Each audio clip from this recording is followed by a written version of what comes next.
అందరికీ నమస్కారం అన్న. గత 18 నెలల కాలంని మీరు చూస్తూనే ఉంటారు.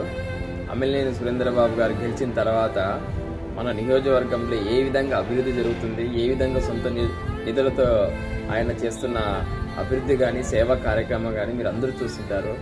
అది ఒక ఎత్తు అయితే ఈరోజు నిజంగా అంటే ఆ రోజు ఆయన నువ్వు మా ఊరికే రావద్దు అని ఒక ట్రాక్టర్ అద్దం పెట్టేసి కూడా ఆయన్ని అడ్డుకున్న పరిస్థితుల్లో ఆ రోజు ఆయన అవమానపడిండొచ్చు, నన్ను ఈ ఊరు కానీ లేదని అవమానపడిండొచ్చు. కానీ ఈరోజు ఆ ఇంటిలో బాధ వేస్తే ఆ ఇంట్లో బాధపడుతున్నాడని తెలిస్తే వెంటనే ఆ ఇంటికి వచ్చి ఆ కుటుంబాన్ని ఆదుకొని అక్కడున్న చంటి బిడ్డలు ఇద్దరిని చూసి ఆయన కలత చెంది వాళ్ళకి ఒక ఆర్థిక సాయంగా 50,000 రూపాయలు అందజేసి అతన్ని వాళ్ళ తల్లి లేని బాధను ఆ పిల్లల్ని దగ్గర చేసుకొని ఈరోజు ఎంతో బాధ ఉన్నా కూడా సరేనా ఆ బాధను దిగమింగి కూడా ఆయన ఆ పిల్లల్ని చూస్తేనే కనికరించిపోయాడంట, చలించిపోయాడంట.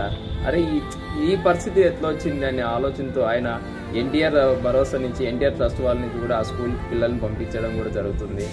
ఎందుకంటే ఇలాంటి సేవా గుణము, ఇలాంటి మంచి మనస్తత్వం ఉన్న నాయకుడు దొరకడం అనేది చాలా చాలా చాలా మన అదృష్టం అనుకోవాలి, ఒక వరం అనుకోవాలి మన నియోజకవర్గానికి.